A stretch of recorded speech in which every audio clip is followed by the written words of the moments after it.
فاسألوا أهل الذكر إن كنتم لا تعلمون আসসালামু আলাইকুম ওয়া রাহমাতুল্লাহ। আমাদের শহীদিন শিখি গ্রুপে এক ভাই প্রশ্ন করেছেন যে আমাদের দেশে ইমামগণ অনেক সময় সালাতকে বিলম্বে আদায় করেন, জামাতে সালাত কায়েম করেন বিলম্বে। এই ক্ষেত্রে কি আমি একাকী আউয়াল ওয়াক্তে সালাত আদায় করতে পারবো? হ্যাঁ, আপনি ইমামগণ যদি বিলম্বে সালাত আদায় করেন জামাতবদ্ধভাবে, তাহলে আপনি একাকীভাবে সালাত আদায় করতে পারবেন। এরপর যদি আপনি মনে করেন আবার জামাতে শরীক হবেন, তাহলে পুনরায় আবার জামাতে শরীক হতে পারবেন। প্রথমবার আপনি যে একাকী পড়ে নিয়েছেন এটা আপনার ফরজ আদায় হয়ে যাবে, আর দ্বিতীয়বার যে জামাতে ইমামের সাথে পড়তেছেন এটি আপনার জন্য নফল হয়ে যাবে। এ ব্যাপারে রাসূল সাল্লাল্লাহু আলাইহি ওয়াসাল্লাম আবু যার রাদিয়াল্লাহু আনহুকে বলেছিলেন, কাইফা আনতা ইযা কানাত আলাইকা উমারা ইউআখিরুনা আস-সালাতা আন ওয়াক্তিহা।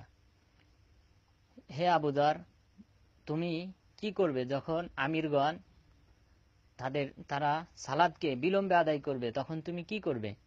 তখন আবু যার রাদিয়াল্লাহু আনহু প্রশ্ন করলেন, ফামা তা'মুরুনি, হে আল্লাহর রাসূল আপনি আমাকে কি নির্দেশ দেন?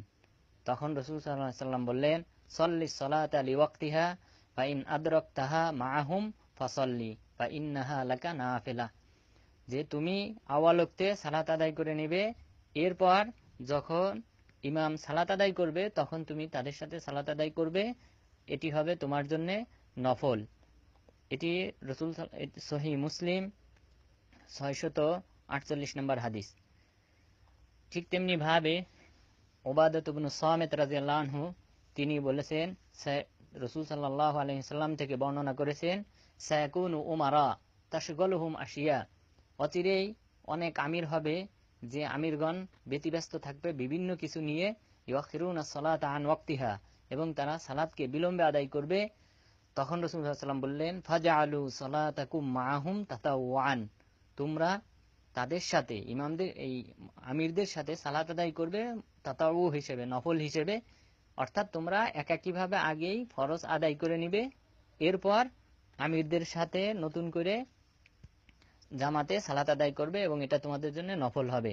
এটি হচ্ছে সুনানু ইবনে মাজাহ 1257 নম্বর হাদিস, এবং হাদিসটি শাইখ আলবানী রাহিমাহুল্লাহ তার সিলসিলাতুস সাহিহা গ্রন্থে সহিহ বলেছেন।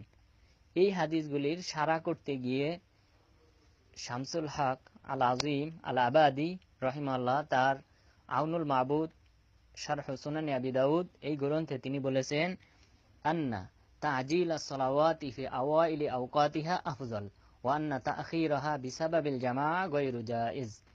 যে পাঁচ ওয়াক্ত সালাত এই সালাতগুলি আউয়াল ওয়াক্তে আদায় করাটা হচ্ছে উত্তম, এবং এটি বিলম্ব করা জামাতের কারণে, অর্থাৎ জামাতে ইমাম বিলম্বে আদায় করবে এই কারণে এটিকে পিছিয়ে নেওয়া জায়েজ নেই। সুতরাং এই হাদিসের এই ইমামগণের কওল এবং হাদিসের আলোকে বোঝা যায় সালাত প্রথম ওয়াক্তে আউয়াল ওয়াক্তে আদায় করতে হবে। তবে এই ক্ষেত্রে ইশার সালাত ব্যতীত, কারণ ইশার সালাত পড়তে হয় বিলম্বে, বিলম্বে পড়াটা হচ্ছে উত্তম, আউয়াল ওয়াক্তে নয়। ঠিক তেমনি ভাবে জোহরের সালাতটা গ্রীষ্মকালে প্রচন্ড গরমের দিনগুলিতে বিলম্বে আদায় করাটা হচ্ছে উত্তম। এছাড়া বাকি সালাতগুলি আউয়াল ওয়াক্তে পড়া উত্তম। এ ব্যাপারে মহান রব্বুল আলামিন বলেন সূরাতুন নিসা 103 নম্বর আয়াত, ইন্নাস সালাতা কানাত আলাল মুমিনিনা কিতাবাম মাওকুতা, নিশ্চয় মুমিনদের জন্য রয়েছে সালাতের নির্দিষ্ট সময়। এখানে আউয়াল ওয়াক্তের কথা বলা হয়েছে। ঠিক তেমনি ভাবে রাসূল সাল্লাল্লাহু আলাইহি ওয়াসাল্লামকে জিজ্ঞাসা করা হয়েছিল, আইয়ুল আমালি আফদল, হে আল্লাহর রাসূল কোন আমলটা সর্বোত্তম? তখন তিনি বললেন, as-salatu li awwali waqtiha, আউয়াল ওয়াক্তে সালাত আদায় করাটা এটা হচ্ছে সর্বোত্তম। সুনানুত তিরমিজি 170 নম্বর হাদিস, এবং হাদিসটি শাইখ আলবানী রাহিমাহুল্লাহ সহিহ আবু দাউদে এবং মিশকাতের তাহকিকে সহিহ বলেছেন। ঠিক তেমনি ভাবে মহান রব্বুল আলামিন তিরস্কার করেছেন সেই সব লোকদেরকে যারা আউয়াল ওয়াক্তে সালাতকে পিছিয়ে নেয়, আউয়াল ওয়াক্তে আদায় করে না। মহান রব্বুল আলামিন বলেন সূরা মারিয়ামের 59 নম্বর আয়াত, ফাখলাফা মিন বাদিহিম খালফুন আদাউস সালাতা ওয়া ওয়াত্তাবাউশ শাহাওয়াত ফাসাউফা ইয়ালকাউনা গায়্যা। এরপর পরবর্তী জেনারেশন আসলো এবং তারা সালাতকে নষ্ট করে ফেললো এবং তারা প্রবৃত্তির অনুসরণ করলো। অচিরেই তাদেরকে নিক্ষেপ করা হবে জাহান্নামের গয় নামক স্থানে। গয় হচ্ছে জাহান্নামের মধ্যে অতল তল গভীর স্থান এবং যেখানে থাকবে মাউন হামিম ফুটন্ত পানি। ঠিক তেমনি ভাবে আব্দুল্লাহ ইবনে মাসউদ রাদিয়াল্লাহু আনহু ব্যাখ্যা করেছেন নাহরুন ফি জাহান্নাম বাঈদুল কারে খবিসুত তামি, যে গয় হচ্ছে জাহান্নামের একটি নহর, যে নহরটা হচ্ছে গভীর এবং যার স্বাদ হবে খুবই নিকৃষ্ট, খুবই দুর্গন্ধময়। অর্থাৎ জাহান্নামে গয় নামক স্থানে আল্লাহ তাআলা নিক্ষেপ করবেন যারা আউয়াল ওয়াক্তে সালাত আদায় করবেন না। এবং রাসূল সাল্লাল্লাহু আলাইহি ওয়াসাল্লাম ভবিষ্যৎবাণী করে গিয়েছিলেন অচিরেই সালাতকে তার আউয়াল ওয়াক্ত থেকে পিছিয়ে নেওয়া হবে।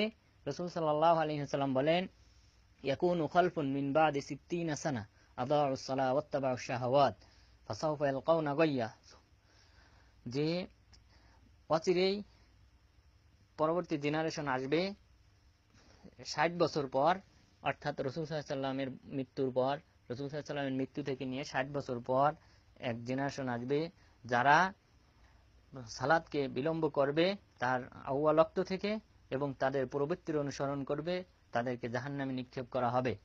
এটি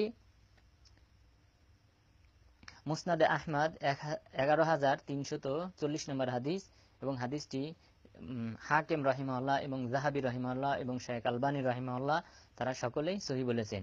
এবং এটি এই রাসূল সাল্লাল্লাহু আলাইহি ওয়াসাল্লামের এই ভবিষ্যৎবাণীটি বাস্তবায়িত হয়েছিল আব্দুল মালিক ইবনে মারওয়ান উমাইয়া খলিফা তিনি যখন এসেছিলেন মুসলিম খলিফা হিসেবে, তখন এই সালাতটাকে পিছিয়ে দেওয়া হয়েছিল এবং হাজ্জাজ বিন ইউসুফ বিশেষ করে উল্লেখযোগ্য, তিনি এই সালাতগুলিকে অনেক বিলম্বে আদায় করতেন। এমনকি বলা হয়েছে যে জুমার সালাতটা তারা পিছিয়ে নিয়ে মাগরিবের কিছুক্ষণ আগে আগে আদায় করত। সুতরাং এই হাদিস এবং কোরআনের আয়াতের আলোকে বোঝা যায় যে সালাতকে আউয়াল ওয়াক্তে আদায় করতে হবে এবং আল্লাহ তাআলা আমাদেরকে সেই তৌফিক দান করুন। আমিন।